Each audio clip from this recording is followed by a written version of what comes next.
నీ ఆలోచన ఎలా ఉన్నా నేనిక్కడ ఉండలేను, వెళ్తాను. ఆగు.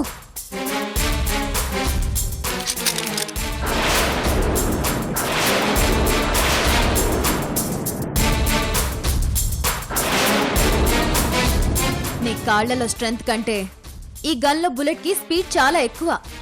నువ్వు రెండో అడుగు వేసేలోపు ఇది నీ గుండెల్లోకి చేరిపోతుంది.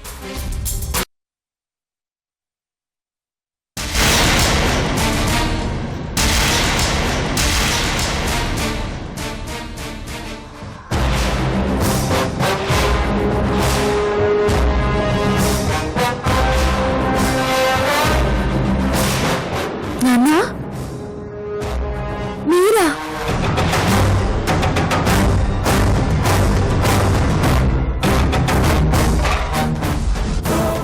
నేనే మీ నాన్ననని నీకు తెలుసా అమ్మా? తెలుసు నాన్నా. మరి ఎందుకు కలవలేదమ్మా? కలిస్తే మిమ్మల్ని నాన్న అని పిలిస్తే నేనెవరో నిజం తెలిసిపోతుంది కదా నాన్నా. నేను కూడా అందుకే నీ ముందుకు రాలేదమ్మా. నీకు హెల్ప్ చేసేది నేనే అని తెలిస్తే మనం మాటి మాటికి కలుస్తాం. అలా కలిసినప్పుడు ఎవరైనా చూస్తే నీ గురించి నిజం తెలిసిపోతుందనే భయం. అందుకే నేను నిన్ను కలవలేకపోయాను.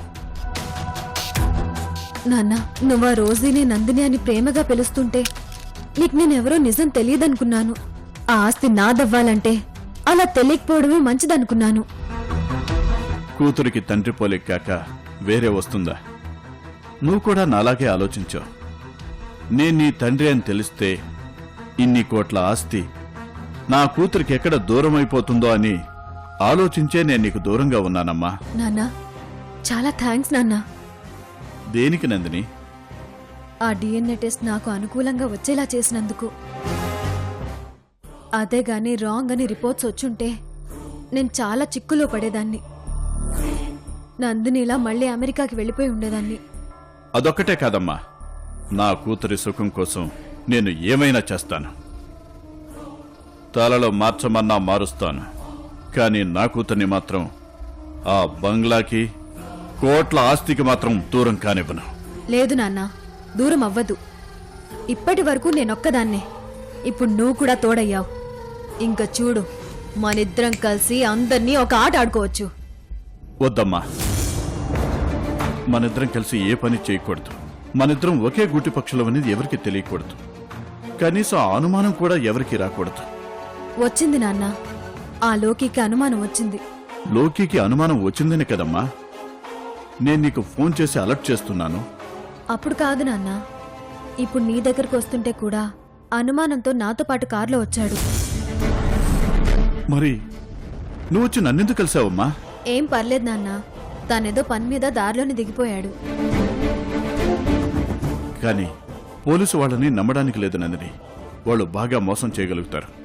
అందుకే నువ్వు ఎప్పట్లాగే రోజీలా నేనెవరో తెలియదన్నట్టు కంటిన్యూ అయిపో. నేను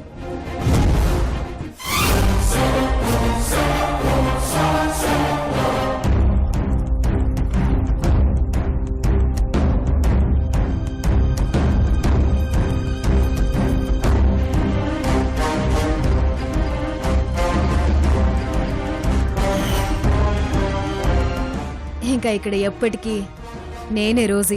శబాష్ తల్లి. ఇక నీకున్న ఆ అడ్డం కూడా పక్కకు తప్పుకుంటే ఇక ఆస్తులకి, ఆ బిజినెస్లకి, ఆ బంగ్లాకి నువ్వే వారసురాలివి. నువ్వేనమ్మా, నువ్వే.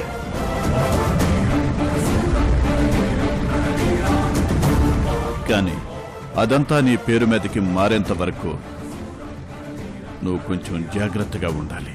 అలాగే నాన్న. సరేనమ్మా, ప్రస్తుతం మనం ఇక్కడ ఇంకా ఎక్కువసేపు ఉండడం మంచిది కాదు. ఎవరన్నా చూస్తే మొత్తం పరిస్థితి తిరగబడిపోతుంది. ముందు ఇక్కడి నుంచి వెళ్ళిపోదాం. ఉంటానమ్మా. నాన్న,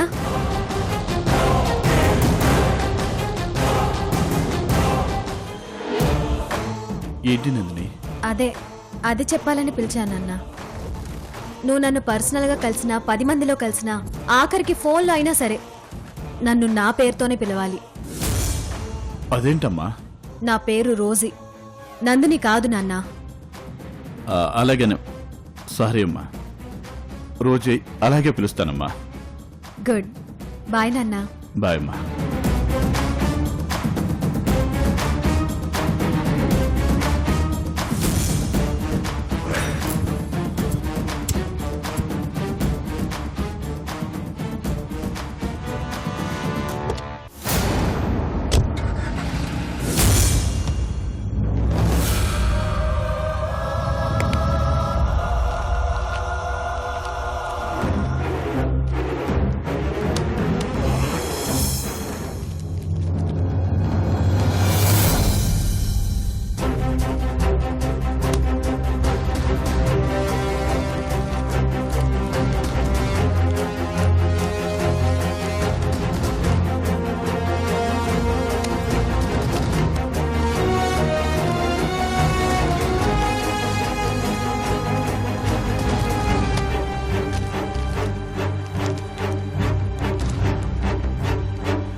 సరిపోదు. ఇప్పుడెలా?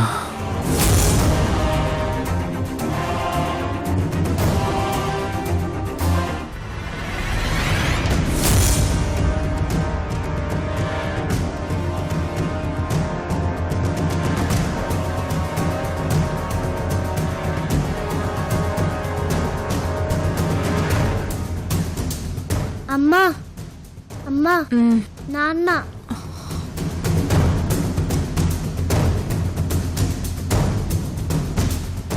అదేంటండి మీరింకా ఇక్కడే ఉన్నారు?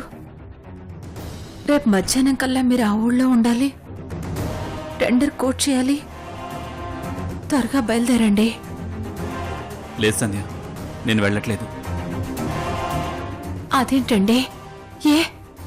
ఎందుకు వెళ్ళట్లేదు? ఇప్పుడు వెళ్ళకపోతే ఏం కాదులే సంధ్య. టెండర్ కావాలంటే తర్వాత వేసుకోవచ్చు. తర్వాత ఇప్పుడు మిస్ అయితే మళ్ళీ 1 year వరకు కుదరదు కదా. అయినా పర్వాలేదు. నీకింత సీరియస్గా ఉంటే నేను ఎలా వెళ్ళగలను సంధ్య? అయ్యో, మీరిప్పుడు ఆలోచించాల్సింది నా గురించి కాదండి, మన పాప భవిష్యత్తు గురించి. పాప భవిష్యత్తు గురించి నువ్వేం కంగారు పడకు సంధ్య. తనకి ఏ లోటు రానివ్వను. ఎంత కష్టపడైనా తన జీవితానికి కావలసినవన్నీ ఏర్పాటు చేస్తాను. అలా ఏర్పాటు చేసుకోవడానికే దేవుడు మనకి అవకాశం ఇచ్చాడండి. ఇది ఆ దేవుడు మన ముందు పడేసిన బంగారం మూట లాంటిది. దాన్ని మనం పట్టించుకోకుండా దాటుకుని వెళ్ళిపోతే ఆ తర్వాత దేవుడు మనల్ని పట్టించుకోడండి. ప్లీజ్ వెళ్ళండి.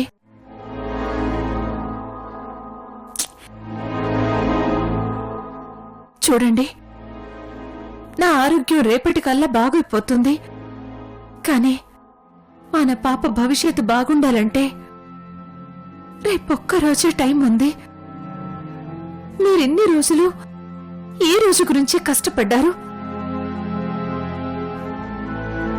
మీ సుఖాలు, మీ అలవాట్లు అన్నీ మానుకొని డబ్బు కూడబెట్టారు.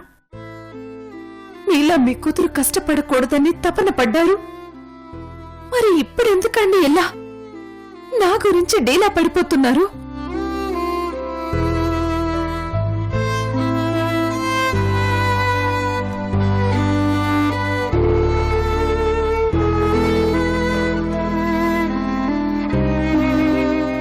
ఇదిగో చూడండి, నన్ను చూడండి. నేను బానే ఉన్నానండి. ప్లీజ్ మీరు వెళ్ళండి. బావ వెళ్ళలేడక్క.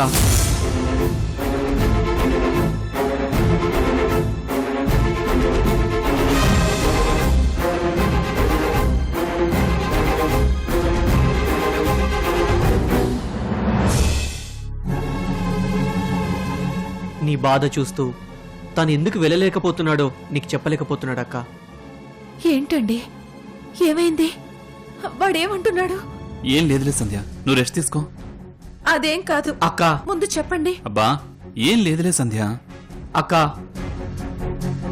బావ దగ్గర టెండర్కి సరిపడా డబ్బులు లేవక్క.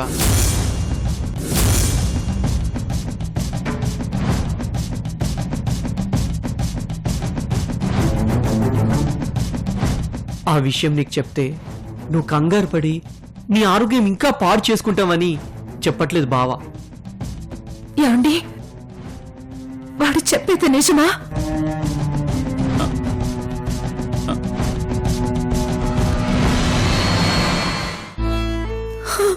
చెప్పండి. అవును సంధ్య, టెండర్ కొటేషన్ వేయాలంటే కట్టాల్సిన అడ్వాన్స్కి ఇంకా 1,00,000 రూపాయలు తగ్గాయి. ఇప్పటికప్పుడు ఆ డబ్బు ఎటూ తేలేను. ఆ విషయం చెప్పి నిన్ను బాధ పెట్టను లేను. అందుకే ఇలా.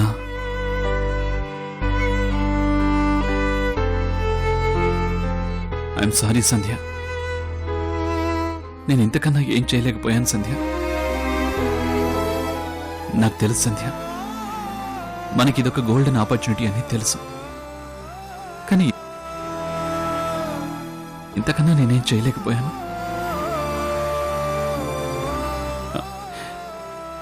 నేను ఒక అసమర్థుణ్ణి సంధ్య, అసమర్థుణ్ణి.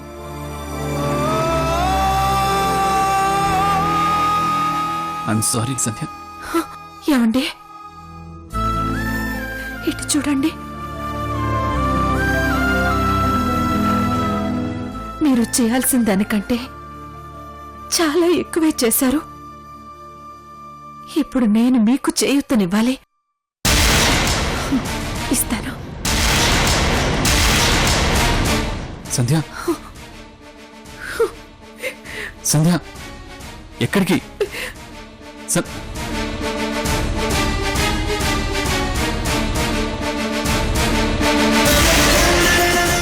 సంధ్య ఎక్కడికి?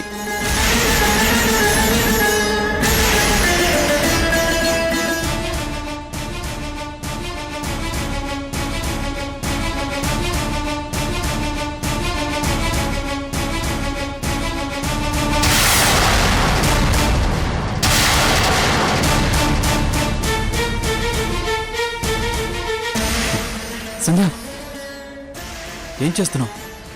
వద్దు, నువ్వు ఇంకేం తీయొద్దు. ఇప్పటికే నేను నిన్ను చాలా కష్టపెట్టాను. ఇప్పటికే నీ బంగారు చైన్ తీసిచ్చేసావు. ఇప్పుడు ఈ సూత్రాలు కూడానా? ఇది బంగారం మాత్రమేనండి. నిజానికి తాళి అంటే ఇదే. ఇది నా మెళ్ళో కట్టండి.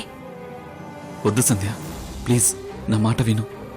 ఇప్పుడు ఆ పని చేయాల్సింది మీరు.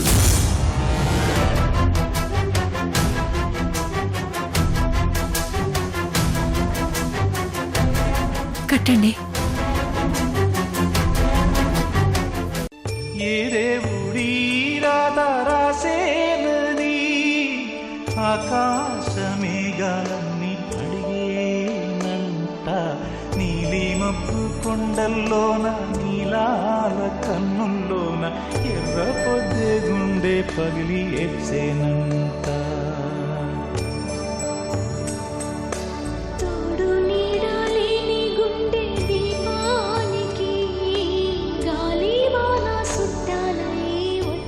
సంధ్య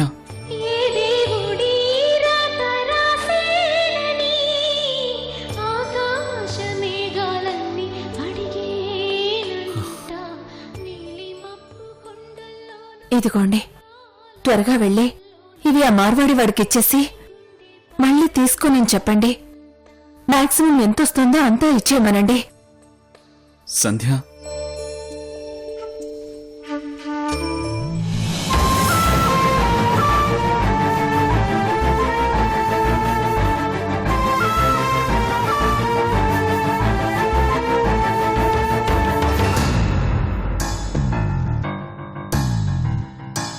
వెళ్ళిరండి. ఆగు బావ.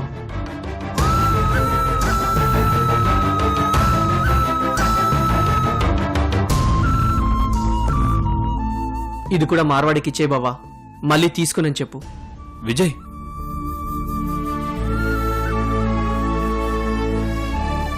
బావా, మీరు నాకు చాలా చేశారు. నా జీవితాన్ని మంచి దారిలోకి మార్చారు. మీరు నష్టపోయినా నన్ను చేరదీశారు. అందరూ చీయన్నా నన్ను నిలబెట్టారు. మీకు ఈ చిన్న సహాయం కూడా చేయకపోతే నా జీవితానికి అర్థమేముంటుంది బావా?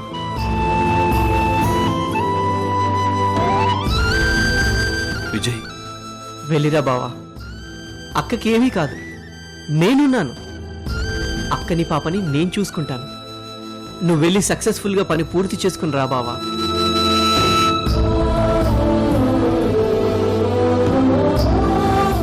విజయ్, డాడీ ఒక్క నిమిషం.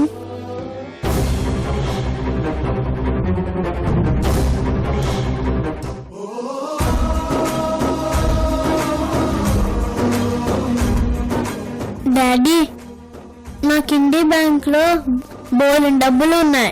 మీకు కావాల్సినవన్నీ తీసుకోండి, కావాలంటే మొత్తం తెచ్చేసుకోండి.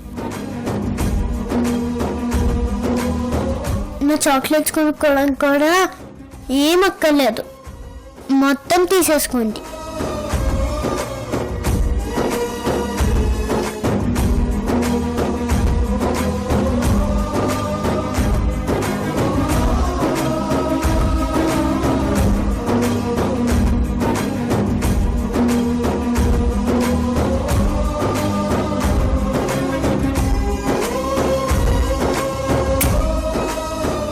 వద్దమ్మా, అక్కర్లేదు. ఇప్పుడు నువ్వు ఇచ్చిన ధైర్యం సరిపోతుందమ్మా. మీరందరూ ఇచ్చిన నమ్మకం సరిపోతుంది నాకు. అదే లక్షల విలువ చేస్తుంది. ఎక్కడికెళ్ళినా గెలవగలను అనే నమ్మకాన్ని ఇచ్చింది. చాలు తల్లి, అది చాలు. ఉం? సంధ్య, ఇన్ని రోజులు డబ్బే మనిషిని నడిపిస్తుంది అనుకున్నాను.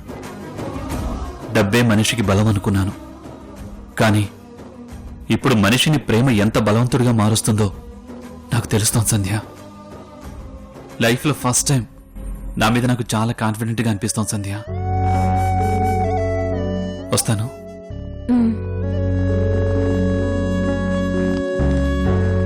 Daddy good luck. బాయ్.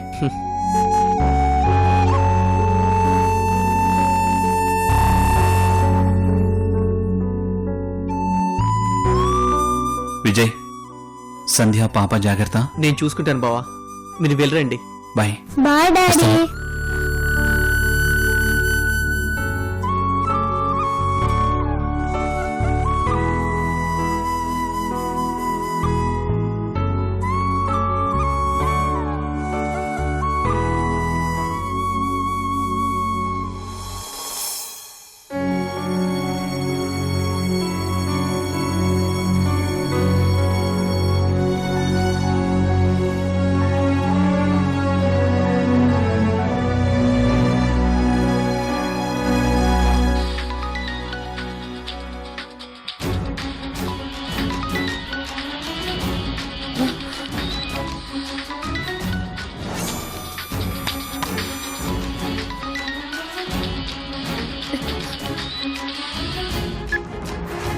చెప్పు లక్ష్మి, నా మనవరాలికి మీరేం చెప్పారు? చెప్పు రోజయ్య, ఏం చేశారు నా మనవరాల్ని? ఎందుకు తనలా అయిపోయింది? లక్ష్మి, ఏం మాట్లాడుతున్నావు? నీ మనవరాల్ని మేమేం చేస్తాం? లేదు, మీరే ఏదో చేశారు, అందుకే తనలా ఉంటుంది. తను ఎలా ఉందో ఎందుకు అలా ఉందో మాకెలా తెలుస్తుంది? చాలా కంగారు పడుతోంది, ఏదో ఆలోచిస్తూ ఉంది. నిన్న బయటికి వెళ్ళొస్తానని వెళ్ళొచ్చింది. అప్పట్నుంచి సర్వస్వం పోగొట్టుకున్న దానిలా అయిపోయింది. తను మిమ్మల్ని కలిసిన రోజే ఇలా ఉంటుంది. మీరు తనని ఏదో ఒకటి అంటేనే తనలా అయిపోతుంది. చెప్పు రోజీ, మీరు నా మనవరాల్ని కలిశారా? తననేమన్నా అన్నారా? లక్ష్మి, మాకు తనతో పనేమీ లేదు, తనని కలవాల్సిన అవసరం కూడా లేదు. నీ మనవరాలు ఎందుకలా ఉందో తనని అడిగి తెలుసుకో. అనవసరంగా నాకు ఫోన్ చేసి నన్ను డిస్టర్బ్ చేయకో.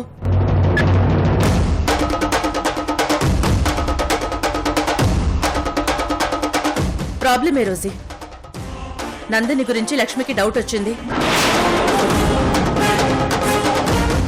నేను అమెరికా వెళ్ళకపోతే అమ్మమ్మ ప్రాణం తీస్తానని నందిని నన్ను బెదిరించింది.